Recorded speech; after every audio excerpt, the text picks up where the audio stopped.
أعوذ بالله من الشيطان الرجيم. بسم الله الرحمن الرحيم. السلام عليكم ورحمة الله وبركاته. Waalaikumsalam warahmatullahi wabarakatuh. Alhamdulillah. Alhamdulillahilladzi nahmaduhu wa nasta'inuhu wa nasta'hihi wa nastaghfiruh. Wa na'udzu billahi ta'ala min shururi anfusina wa min sayyiati a'malina. Innahu man yahdihillahu fala mudilla lahu wa man yudlilhu fala hadiya lahu. Asyhadu an la ilaha illallah wahdahu la syarika lahu wa asyhadu anna Muhammadan abduhu wa rasuluhu la nabiyya ba'dahu. Allahumma shalli wa sallim wa barik ala hadzal nabiyil karim nabiyyina al-hadi Muhammad sallallahu alaihi wasallam wa ala alihi wa ashabihi wa man tabi'ahum bi ihsan ila yaumiddin, amma ba'd. Masyaallah muslimin wal muslimat yang dimuliakan Allah, pertama sekali mari kita selalu dan senantiasa bersyukur kepada Allah Subhanahu wa taala atas semua nikmat yang Allah berikan kepada kita, nikmat yang kita tidak sanggup untuk menghitungnya. Begitu banyaknya nikmat Allah kepada kita, sebagaimana masuk ke dalam Al-Quran, A'udzu billahi minasyaitonir rajim, wa in ta'uddu ni'matallahi la tuhsuha. Kata Allah, apabila engkau mencoba untuk menghitung nikmat Allah, maka engkau tak akan sanggup untuk menghitungnya. Maka nikmat yang paling utama sekali yang wajib kita syukuri adalah nikmat iman. Nikmat hati yang masih tertanam dalam iman, dan dengan iman itulah kita mendapatkan rasa aman, karena Allah berikan rasa aman, ketenangan adalah ke dalam hati yang ada imannya. Sebagaimana Allah firman dalam Al-Quran, A'udzu billahi minasyaitonir rajim, huwallazi anzala as-sakinata fi qulubil mu'minin. Dialah Allah yang menurunkan as-sakinah, ketenangan, kedamaian, rasa aman, ketentraman ke dalam hati-hati orang-orang yang beriman. Maka syarat utama untuk mendapatkan ketenangan, rasa aman, memastikan di dalam hati kita masih ada iman. Bersyukur atas nikmat iman tersebut, dan bersyukur atas nikmat Islam, dan bersyukur atas nikmat sehat walafiat yang Allah berikan kepada kita. Kemudian kita bersalawat serta mengucapkan salam kepada baginda Rasulullah SAW dengan melafazkan Allahumma salli ala Muhammad wa ala ali Muhammad sallallahu alaihi wasallam, alaihi salatu wassalam. Assalamu alayka ya Rasulullah. Masyaallah muslimin wal muslimat yang dimuliakan Allah, malam ini kita mengkaji tema dalam tafsir Al-Quran, yaitu tentang al-dhubab. Al-dhubab itu artinya lalat. Pada pertemuan yang lalu kita membahas tentang an-nahlu atau lebah. Banyak pelajaran yang bisa kita ambil dari kehidupan lebah. Maka Allah abadikan makhluk tersebut, kisahnya, ceritanya yang terkandung dalam kehidupan lebah dalam Al-Quran. Bahkan Allah beri nama salah satu surah dengan suratul Nahl. Adapun pembahasan tentang tema al-dhubab atau lalat ini memang Allah tidak sebut di dalam Al-Quran dengan memberi nama surat seperti lebah an-nahlu atau semut an-namlu, tetapi Allah abadikan tentang penciptaan lalat ini dalam surah Al-Hajj, surah Haji pada ayat ke-73 dan 74. Mari kita simak bagaimana Allah Subhanahu wa taala menceritakan tentang lalat dan kehidupan lalat yang memang hewan atau makhluk kecil lalat ini dekat dengan kehidupan kita sehari-hari. A'udzubillahi minasyaitonirrajim. Bismillahirrahmanirrahim. Ya ayyuhan nas, duriba mathalun fastami'u lahu. Innal ladzina tad'una min dunillahi lan yakhluqu dhubaban walau ijtama'u lahu. Wa in yaslukhum dhubabu syai'an la yastanqidhuhu minhu dha'fat talib wal matlub. Ma qadarallaha haqqa qadrihi innallaha laqawiyyun aziz. Shadaqallahul azim. Dua ayat ini terdapat dalam surah Al-Hajj, surah Haji pada ayat 73 dan 74. Masyaallah muslimin wal muslimat yang dimuliakan Allah. Sebelum Allah membahas tentang penciptaan lalat ini yang ingin ceritakan kepada kita, maka ayat ini dimulai dengan seruan Allah. Allah yang menyeru kepada siapa? Kepada umat manusia secara keseluruhan tanpa terkecuali. Bukan hanya kepada kita kaum muslimin, orang yang beriman dengan Allah Al-Quran, tetapi menyeru dengan mengumumkan seruannya, panggilannya. Ya ayyuhan nas. Jadi di sini manusia secara keseluruhan dipanggil, disuruh oleh Allah Subhanahu wa taala. Biasanya kita sering mendengar ya ayyuhalladzina amanu, hai orang-orang yang beriman, yang dalam hatinya ada iman. Seperti umpamanya masalah puasa, maka Allah memulai seruan dengan ya ayyuhalladzina amanu kutiba alaikumus syiyam. Kenapa? Karena memang perintah kewajiban puasa itu dikhususkan kepada mereka yang beriman, atau bisa dipahami bahwasanya yang mengambil manfaat besar dari puasa itu adalah mereka yang mengamalkannya dengan dasar keimanan. Tanpa ada iman, maka susah mereka untuk berpuasa. Tanpa ada bekal iman, susah mereka mengambil manfaat dari ibadah puasa. Makanya Allah seru orang-orang yang beriman. Sama seperti untuk bersabar. Apa syarat untuk orang bersabar? Pastikan dalam hatinya ada iman. Ya ayyuhalladzina amanu ta'inu bis-sabri was-shalah. Innallaha ma'as-sabirin. Kenapa? Karena memang sabar itu bukan perkara yang mudah. Sabar itu hanya mudah untuk disebutkan, tapi sangat susah untuk diamalkan. Tetapi sabar itu akan mudah dilakukan, diamalkan kalau ada iman. Maka tanpa iman susah orang untuk bersabar. Tanpa iman susah orang untuk sholat. Makanya Allah gandeng kata-kata iman, sabar, sholat. Nah, selagi kita memastikan dalam hati kita ada iman, maka insya Allah dengan bekal iman kita mampu untuk bersabar.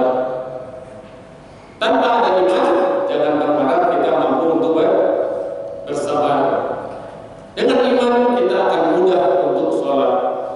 Tanpa iman maka sangat sukar kita untuk mendirikan sholat. Mengerjakan sholat mungkin mudah, tetapi mendirikan, artinya mengerjakan dengan makna sesungguhnya itu susah, kecuali bagi mereka-mereka yang memiliki iman. Nah, kalau seseorang sudah beriman, hatinya penuh dengan iman, tertanam iman, maka ia akan mampu untuk bersabar dengan makna sesungguhnya, dan dia akan mampu untuk mendirikan sholat. Maka secara tidak langsung Allah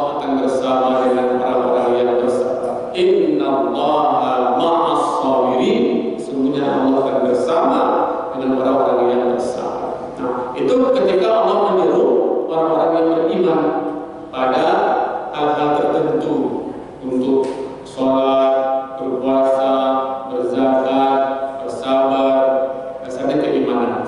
Tetapi untuk masalah memperhatikan ciptaan Allah di alam semesta ini, apapun yang Allah ciptakan tidak ada yang sia-sia. Baik hewan makhluk yang paling kecil sampai yang paling besar, semuanya harus menjadi perhatian manusia secara keseluruhan.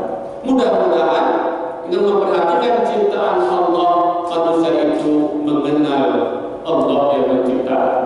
Makanya ayat ini dimulai oleh Allah, ya ayuhan nas, wahai sekalian manusia, tanpa terkecuali, yang kafir, yang munafik, yang fasik, yang bermaksiat, siapapun, terlebih orang-orang yang beriman. Duriba masalun, telah dibuat sebuah perumpamaan. Tamzil. Nah, tamzil al-mathal dalam bahasa Arab, dalam sastra Arab disebut dengan tashbihu syai'in ghairu ma'lumin bi syai'in akhar ma'lum ajib bari ya'lamu fil dhihni. Nah, itu yang dimaksud dengan permisalan, perumpamaan. Jadi, mengapa kita membuat perumpamaan? Maka dalam tafsirnya Imam Asy'ari mengatakan yang disebut dengan permisalan itu adalah membuat sebuah penyerupaan, perbandingan, pengibaratan sesuatu yang tidak diketahui dengan mengumpamakan dengan sesuatu yang diketahui, yang sangat menakjubkan, yang sangat indah, yang punya kesan dalam pikiran kita. Itu disebut dengan permisalan. Umpamanya kita memisalkan kenapa anak kita ini atau anak itu nakal, tak mau diatur. Oh, dibuat perumpamaan dengan buah jatuh tidak jauh dari pohonnya. Nah, orang susah untuk membuat perumpamaan anak yang nakal. Kenapa anak nakalnya ini? Maka dibuatlah sebuah perumpamaan, pengibaratan. Buah jatuh tak jauh dari pohonnya. Kenapa anak ini nakal? Anak ini susah diatur? Bisa saja karena kelakuan bapak ibunya yang memang juga tidak mau diatur. Itu contoh daripada perumpamaan. Maka Allah Subhanahu wa taala sering banyak dalam Al-Qur'an membuat perumpamaan sehingga perumpamaan ini tersimpan dalam pikiran kita. Ada pengaruhnya, ada kesannya. Contoh kata Allah, perumpamaan tentang penciptaan lalat yang nanti kaitannya adalah dengan masalah keimanan, akidah. Dan sering kita melihat dalam Al-Quran, Allah membuat perumpamaan itu dengan hal-hal yang dekat dengan kehidupan kita. Buah-buahan yang sering kita konsumsi, hewan yang sering hidup dengan kita. Contohnya, pada malam hari kita bahas tentang masalah lalat. Kata Allah, duriba mathalun fastami'u lah. Sudah dibuat dan Allah sendiri membuat perumpamaan. Istami' apa? Dengarkanlah. Allah sendiri yang menyuruh fastami'u lah, maka dengarkan baik-baik. Karena Allah yang mengatakan perumpamaan, kita baca Al-Quran, kita mendengar, kita pun berusaha. Ya, kita akan mendengar baik-baik, seksama. Fastami'u lah, maka dengarkanlah perumpamaan tersebut. Apa itu? Kata Allah Subhanahu wa taala, innal ladzina tad'una min dunillah, sesungguhnya orang-orang yang menyeru, orang-orang yang berdoa, orang-orang yang meminta selain kepada Allah, kata Allah, la yakhluqu dzubaban, mereka takkan bisa, takkan sanggup untuk menciptakan walau hanya seekor lalat.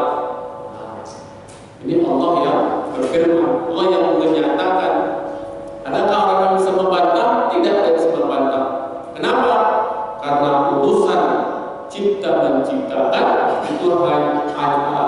hak prerogatif, hak mutlak Allah Subhanahu wa Ta'ala. Tidak ada satu makhluk pun sehebat sejenis apapun manusia atau jin atau apapun yang mampu menciptakan sesuatu. Jadi untuk menciptakan sesuatu itu hanya hak mutlak Allah Subhanahu wa Ta'ala. Maka ditegaskan oleh Allah pada ayat ini, lan dalam bahasa Arab bermakna huruf yang menafikan. Artinya tidak ada seorang pun, satu makhluk pun sehebat apapun dia mampu untuk menciptakan juga seekor lalat. Mungkin bagi kita lalat ini hewan yang lemah, ya kan, kecil, yang remeh, yang mungkin kita mudah menangkapnya, mudah mengukurnya, mudah membunuhnya.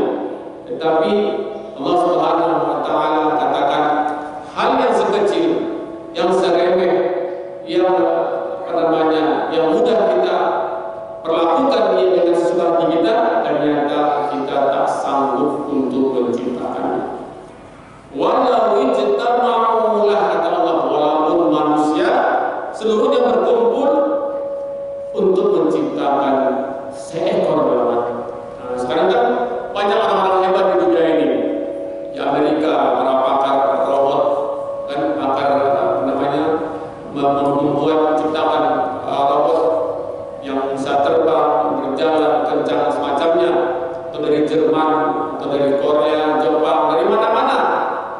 Mereka berkumpul semuanya, maka mereka tak akan sanggup untuk menciptakan walau hanya seekor lalat. La yakhluqu dhubaban walau ijtama'u lah. Walaupun meskipun mereka berkumpul, para ahli, para pakar robot umpamanya, mereka tak akan sanggup untuk menciptakan. Kemudian kata Allah menjelaskan lagi tentang sifat karakter tabiat daripada lalat ini. Kita lihat sehari-hari bagaimana terkadang kita orang marah atau kesal atau tak sabar, baru kita masak, baru minuman, makanan terletak, terhidang, sudah ada lalat yang datang. Karena kita marah. Maka kata Allah membuat perumpamaan bagaimana dengan lalat ini. Kata Allah Subhanahu wa Ta'ala, wa iyaslubhumul dhubabu syai'an la yastanqidhuhu min. Lihat kata Allah, ketika lalat itu hinggap pada makananmu, ya kan? Terserah apakah makanan nasi, lauk pauk atau kue-kue, terkadang lalat itu datang juga. Coba perhatikan, wa iyaslubhumul dhubabu syai'an. Ingat, ketika lalat itu hinggap pada makananmu, Allah, maka pada hakikatnya mereka sudah merampas, sudah mengambil sesuatu dari makanan. Wa iyaslubhumul dhubabu syai'an, walaupun hanya sedikit, dan mungkin kita tak nampak, tetapi pada hakikatnya, ini para ilmuwan telah mengkaji, telah membuktikan, ketika lalat itu hinggap pada makanan kita, pada hakikatnya sesuai dengan ayat ini, mereka sudah merampas. Itu yang difahami dari kata-kata yaslub, salaba, yaslubu artinya mengambil, al-akhdhu bil quwwah was sur'ah, mengambil dengan kecepatan tinggi. Kita nggak tahu, kita nggak nampak. Mungkin dengan teleskop, dengan mikroskop mungkin diperbesar, kita akan tahu di situ apa yang dikatakan Allah dalam Al-Quran. Ketika mereka hinggap, mereka telah merampas, telah mengambil sesuatu dari makanan kita. Nah, bagaimana kalau lalat sudah mengambil makanan kita, maka kita tidak mampu lagi untuk menyelamatkan. Wa iyaslubhumul dhubabu syai'an la yastanqidhuhu minhu, maka mereka tak akan sanggup kembali mengambil apa yang telah dirampas diambil oleh lalat tersebut. Kenapa? Tapi para ilmuwan telah membuktikan. Nah, maka dikajilah oleh para ilmuwan ini. Ternyata ketika lalat itu hinggap pada makanan, contohnya dia mengeluarkan cairan getah dari dalam perutnya. Dia sebutkan target mana yang mau diambil. Kemudian dengan kecepatan tinggi, cepat zat tersebut mengalami proses kimia pada makanan yang akan dia ambil. Dan itu cepat prosesnya. Kemudian dengan kecepatan tinggi juga, ini yang difahami dari kalimat yasluk, mengambil dengan cepat. Maka zat kimia ini mengalami proses dan dengan mudah pula lalat ini mengulurkan belalainya. Ya, lalat ini belalai. Kemudian dia keluarkan belalainya, kemudian dia hisap dengan kecepatan tinggi juga. Sebelum kita sempat menangkap, mengusir lalat, ternyata dia sudah mengambil, merampas sesuatu dari makanan kita. Ini luar biasa. Ya, maka tidak mampu siapapun untuk menyelamatkan yang diambil adalah tersebut. Kan kata Allah, wa la yastanqidhuhu min, mereka kita akan sanggup menyelamatkan apa yang sudah dirampas oleh lalat tersebut. Ini dia. Ditutup oleh Allah ayat 73 ini dengan kata, dengan firman Allah, dha'ufat talibu wal maghlub, maka lemahlah yang meminta dan lemahlah yang diminta. Apa maksudnya? Maksudnya adalah ketika kita punya makanan, kemudian lalat mengambil, merampas makanan kita, lalat terbang, maka kita tak bisa mengambil kembali apa yang sudah diambil oleh lalat tersebut. Kaitannya apa dengan perkara keimanan? Dengan perkara keimanan adalah kita ini manusia yang lemah, maka tempat kita meminta adalah Allah yang Maha Kuat. Maka kata Allah Subhanahu wa taala di awal ayat, orang-orang yang menyembah, meminta selain kepada Allah, maka mereka itu pada hakikatnya tidak, pada hakikatnya mereka itu meminta kepada yang lemah, yang tidak bisa memberikan apa-apa. Ayat ini juga sebagai gambaran permisalan tentang keburukan orang-orang yang beribadah menyembah selain Allah Subhanahu wa taala. Orang-orang yang menyembah patung, berhala dan lain sebagainya. Maka orang-orang yang meminta selain Allah, mereka lemah sebagaimana lemahnya Tuhan mereka. Artinya Tuhan selain Allah itu lemah. Bagaimana mungkin Tuhan yang lemah bisa membantu, memberikan pertolongan kepada orang-orang yang meminta kepadanya? Makanya orang-orang yang menyembah selain Allah, berhala, patung dan semacamnya, maka pada kadang mereka adalah orang yang lemah yang meminta kepada yang lemah, Tuhan-Tuhan yang tidak bisa memberikan manfaat dan juga tidak bisa mendatangkan mudarat. Nah, seperti itulah ketika kita punya makanan dirampas oleh lalat, maka kita berlemah untuk mengambil kembali apa yang dirampas, dicuri oleh lalat tersebut. Kajian penting dari ayat ini yang pertama ini adalah ikhlaskan beribadah, berdoa, memohon, meminta hanya kepada Allah Subhanahu. Karena Allah yang Maha Kuat, Allah yang bisa memberikan kekuatan, memberikan jawaban terhadap doa, permintaan dan permohonan. Masalah muslimin wal muslimat yang dimuliakan Allah Subhanahu wa taala. Maka pada ayat ke-74 Allah Subhanahu wa taala menjelaskan, ma qadarullaha haqqa qadrih innallaha laqawiyyun aziz. Mereka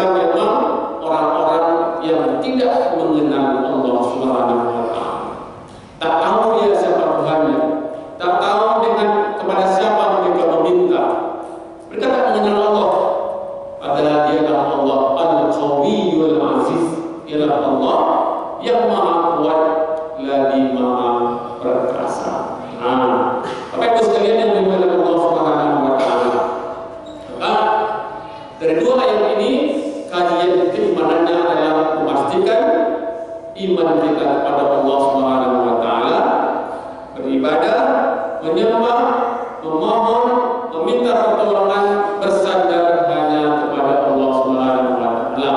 Menguatkan ayat dalam surah Al-Fatihah, iyyaka na'budu wa iyyaka nasta'in. Hanya kepada Allah ya Allah kami beribadah, menyembah, dan kepada Engkau kami meminta pertolongan.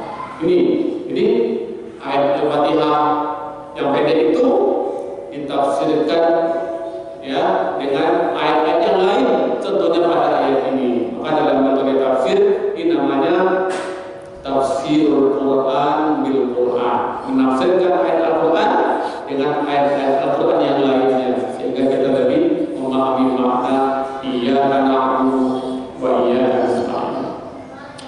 Masyarakat muslimin wal muslimat yang dimuliakan Allah Subhanahu wa taala. Menurut para ilmuwan, ya, lalat ini kalau dia terbang itu mengepakkan sayapnya dalam 1 detik 200 sampai 400 kali kepak. Bisa dibayangkan. Di helikopter itu kalau tidak dalam kecepatan berapa kali dia paling-paling dia berputar, maka dia tidak akan bisa naik besi berat, si baja. Nah, lalat itu seperti itu. Para ilmuwan menjelaskan dalam 1 detik dia mengepakkan sayapnya antara 200 sampai 400 kali kepak. Makanya kita mendengar suara itu apa? Seperti itu.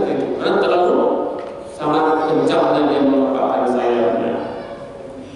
Tapi sekalian yang dimuliakan Allah, ini makhluk yang sangat luar biasa Allah ciptakan dan dekat dalam kehidupan kita sehari-hari.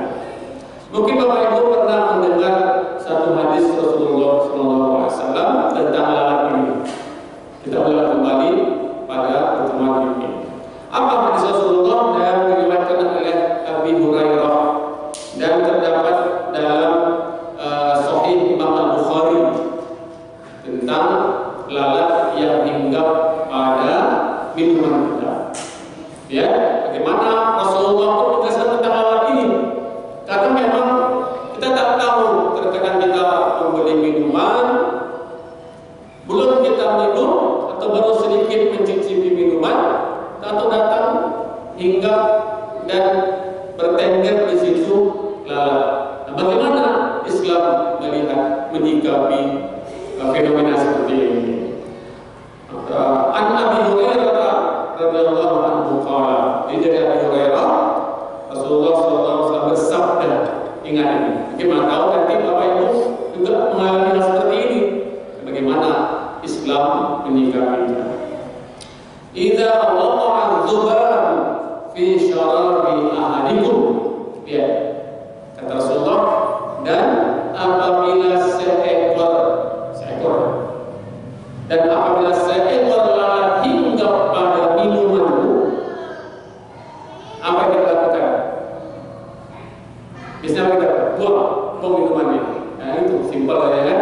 Tapi itu tidak menyelesaikan masalah. Bagaimana kalau kita beli minuman di bandara, berapa harganya satu gelas? 50, 70 ribu. Bandara atau di hotel bintang 5 umpamanya. Maka terjadi lalat yang hinggap pada minuman kita. Kata Rasulullah, idza waqa'a dzubaru fi syarabi ahadikum, apabila seekor lalat hinggap pada minumanmu, kata Rasulullah, solusinya falyumishu. Apa itu makna falyumishu? Celupkan. Nah, celupkan. Selain celupkan, berapa? Diaduk. Falyumishu. Tidak, kata Rasulullah, falyanzah. Celupkan dia, kemudian ambil kembali, buang maksudnya. Angkatnya payah. Maksudnya di sini adalah lalat yang sudah hinggap pada minuman dan dia tidak bisa terbang lagi. Nah, seperti itu. Kalau dia masih bisa terbang, berarti dia belum hinggap di situ. Contohnya lalat itu terkadang hinggap pada makanan. Dia bisa terbang tidak? Berarti dia belum hinggap-hinggap, cuman mengambil saja, mencuri, merampas seperti yang lihat dalam ayat tadi. Ini hinggap dan dia tak bisa terbang lagi. Kenapa dia tak bisa terbang? Biasanya sering karena salah satu sayapnya itu sudah tenggelam. Nah, ini berlaku ini dijelaskan Rasulullah Sallallahu Alaihi Wasallam. Rasulullah, "Falyumishu tsumma liyazakhu." Solusinya ini dari Rasulullah. Ini dikaji oleh para ilmuwan ini. Benar tidak tentang hadis ini dan apa fakta ilmiahnya? Kata Rasulullah, ini penjelasannya, fa inna fi ahadi janahaihi da'un wa fil akhari dawa'un. Jadi kata Rasulullah, ini beberapa sahabat yang lalu dan belum ada lapor, belum ada penelitian, belum ada mengupas tentang masalah sayap lalat ini. Kata Rasulullah, karena pada salah satu sayap lalat itu ada penyakit, ada kuman, ada bakteri, dan pada sayap yang lain ada obatnya, ada penawarnya, ada penetralisir minuman tersebut. Yang tadinya penyakit ditekan, maka akan netral kembali airnya, akan bersih kembali, akan suci kembali, akan higienis, bersih. Ini luar biasa ini. Nah, bagaimana para ilmuwan dengan hadis ini? Tentu sangat menarik. Dan para ilmuwan di barat, ya, yang non muslim, mereka menjadi penasaran ini. Ini kira-kira betul tidak apa yang disampaikan Rasulullah 14 abad yang lalu ini? Dan dari mana Rasulullah mendapatkan berita, info tentang lalat ini? Kalau bukan dari Allah Subhanahu wa Ta'ala. Wahyu, ya kan? Al-Quran wahyu, hadis-hadis itu juga wahyu dari Allah Subhanahu wa Ta'ala. Maka dibuktikan oleh para ilmuwan, memang terbukti ketika mereka mengkaji, mengambil sampel dari salah satu lalat, dia lihat dan dia pastikan bahwasanya memang salah satu dari sayap lalat itu mengandung racun, bakteri, kuman, penyakit, dan sebelah lagi telah penawar. Tidak disebutkan kanan atau kiri. Kenapa?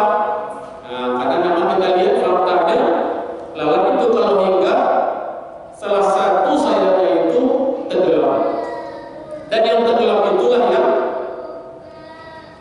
yang beracun, yang berpenyakit, yang berkuman, bakteri. Ketika dicelupkan, maka kembali netral, netralisir, bersih, suci dan higienis, dan layak untuk dikonsumsi. Subhanallah. Ini kajian yang luar biasa tentang lalat, penciptaan lalat, penciptaan yang sangat luar biasa, dan Allah tidak sia-sia dalam mencipta apapun makhluk di alam semesta ini. Ini pengajaran yang sangat luar biasa dan juga dijelaskan oleh Rasulullah Sallallahu Alaihi Wasallam dalam hadis ini. Mungkin Bapak Ibu berpikir, kenapa lalat pun juga diurus, dikaji? Ya, seperti itulah Islam yang maha sempurna.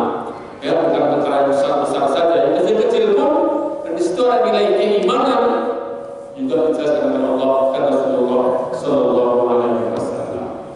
Kita tidak mengkaji masalah aspek itu kotor, jorok, ya kan, gantinya dengan yang lain. Bukan masalah itunya. Yang masalah itu adalah bahwasanya tidak ada satu masalah apapun, ya, kecuali ada solusinya, ada jawabannya dalam agama kita. Baik bisa dalam Al-Quran, hadis, ataupun penjelasan para ulama kita di sana.